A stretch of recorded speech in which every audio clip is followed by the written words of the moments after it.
All right, today let's take a look at the Napoleon Rogue Pro 425 propane grill. This is actually my second Napoleon grill. I'll be making a video soon on what happened to the first one.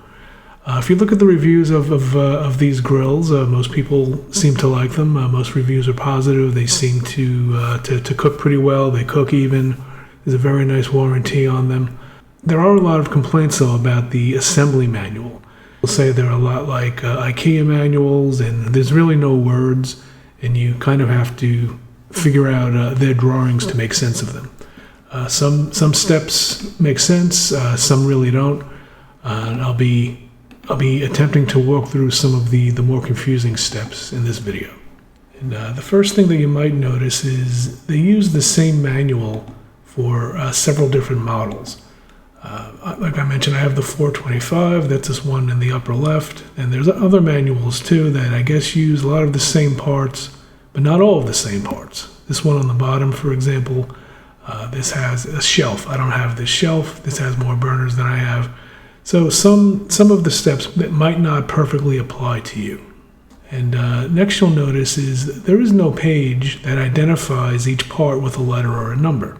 So when you do an unboxing, there's a bunch of different boxes, some bags of parts, and nothing is labeled. So the first step I would recommend is to take all the pieces and parts out of the packaging, put them on the floor, and take a mental and visual inventory of all the parts that you have.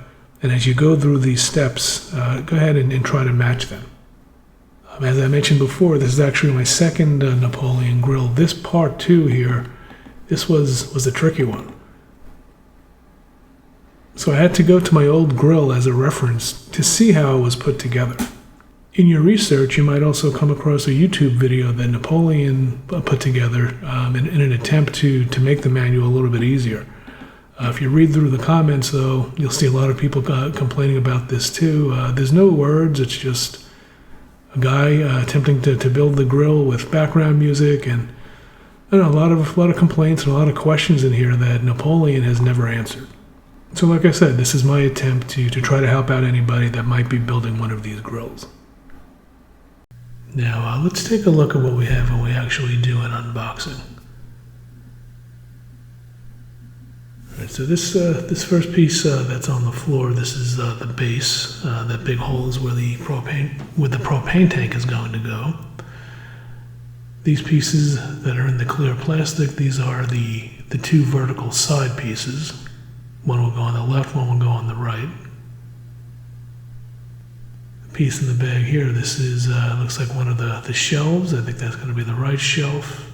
And this piece here looks like it's going to be the door. This box that's on the floor, this is these are the two stainless steel, very heavy grates, very nice quality. And still in the box is the actual fire box with the lid and handle.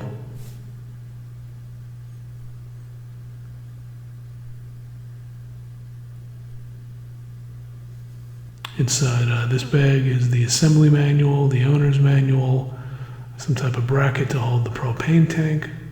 Now at this point in my garage, I realized I was missing a lot of parts. So I went into the box and opened the lid on the firebox, and that's where the rest of the stuff was hiding. So in there you'll find the shelf for the other side and a bunch of other stuff. Once everything is removed from the firebox, you'll see the burners come pre-installed, so you don't have to actually install those. And this is some of the stuff that was in the box. Like I said, this is the shelf and the side burner for the left side.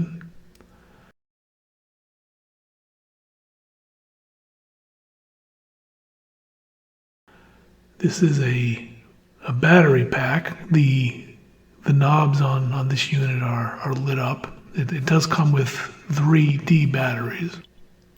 And inside that box, this is a tool to clean out the burners and the igniters if they ever get infested with bugs and cobwebs. That's the drip tray, which we'll get into a little bit later. These are the wheels, the casters, bag of screws. They do warn you that they'll be giving you some extra screws, so don't be alarmed if you have some left over. This is the aluminum drip tray, which goes beneath the larger drip tray. There was 4 brackets, which we'll get into in a little bit. Now let's spend some time looking at the actual assembly. Some steps are obvious, so I'll skip over those, but we'll spend some time looking at the more tricky steps. Now, step 1 is attaching the vertical sides. And this is just a matter of each side has 2 legs that slip into the bottom and 2 screws. And you'll find that after you put the screws in, this is not rigid, not steady at all. As the steps progress, you'll find that you'll be building some rigidity into it, but they are not rigid right now. This step 2 was a killer for me. I'm not sure why. I had to go to my old grill to figure out what I was doing wrong. You'll find on these vertical pieces on the inside, you'll find the letter A and the letter B. And those confusing brackets also have a letter A and a letter B, and you need to match those up. These brackets actually install from the inside, not the outside. The screw goes on the outside. And on the left side, you'll notice the screws are a little bit different. They actually have a washer built in. I believe this is the side that holds the infrared burner, and it's probably a little bit heavier than the shelf on the other side. The next step gets us into installing one of the pieces that go across the back. This is just installed with a couple of screws. On my old model, it had 2 of those pieces. This model only has 1, which leaves a pretty large gap in the back, and we'll be talking about that later in the video as well. The next step, you install these 4 plastic pieces and the 4 caster wheels, and this is when the sides become a lot more rigid. So you should start to feel they're really becoming solid and coming together at this point. The next step has you install these little plastic clips inside that will be used for a bracket that holds the propane tank. I had trouble with that bracket from day one on the old grill and had trouble with it in the new grill as well. It falls out. I really don't think you need it, and I'm really not using it anymore. At this point, the base was pretty much built, and I decided to move the base into the backyard, and I had somebody help me bring the firebox outside and mounted that to the base. And this mounts with 4 black screws that you can see here.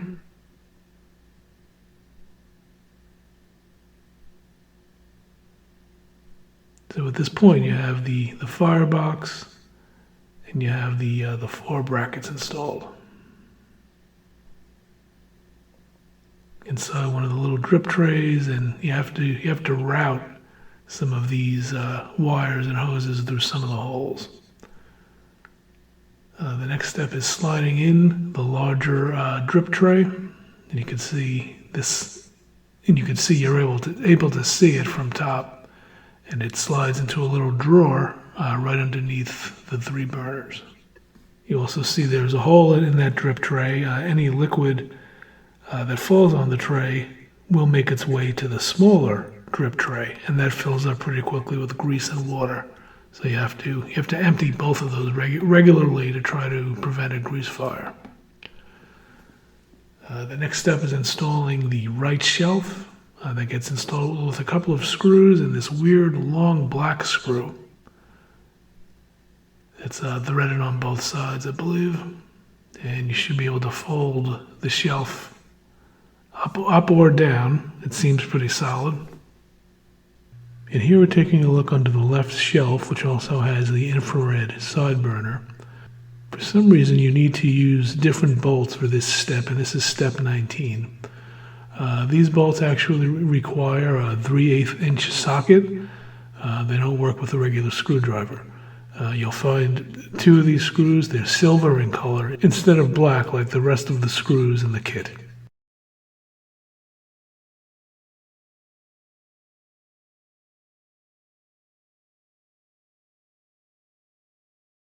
Again, you have to route a couple of hoses. There's a cable there that I believe ignites with a spark. I don't like how this cable sits. I think that tray is probably going to get hot, and there's really nowhere to tie up that cable. So I don't love how that sits. This is this next step. You're mounting the box that has those 3D batteries. The cable just kind of flounders there and sits next to that bracket I don't like. And, this next step, this is mounting the door. I had it mounted on the right side at first. That was wrong. I had to remove it and mount it on the left side. This next step, 27, should have been the easiest of all. This is just a little stupid something that they give you with the grill. It's like a bottle opener. Unfortunately, there's 2 screws. Really couldn't reach one of them. So it's on, but I'll probably never use it anyway. But it's not on very securely. And at this point, the grill is pretty much built. I got the 2 shelves on. The door is on. The grates. The shelf. Now I install the propane tank after doing a check to make sure there were no leaks. You do that with soapy water. This is that bracket I was mentioning before, and it's supposed to clip into those 2 plastic clips inside. It keeps falling off. I don't know. You don't really need it at all. It keeps falling off. I'm just going to get rid of it. Okay, now that it's built, let's try to do the first burn-in test. The manual tells you to do a 30-minute burn-in with all the burners on high, so let's go ahead and do that.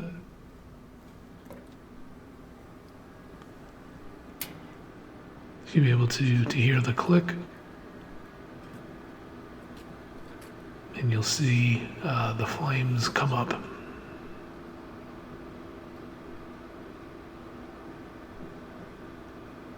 I really didn't want to even light or use the grill because it's brand new, like a beautiful new car, but nothing you can do.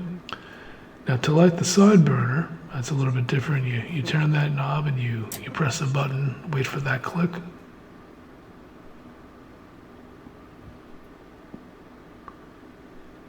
So we're going to let that run for a half hour.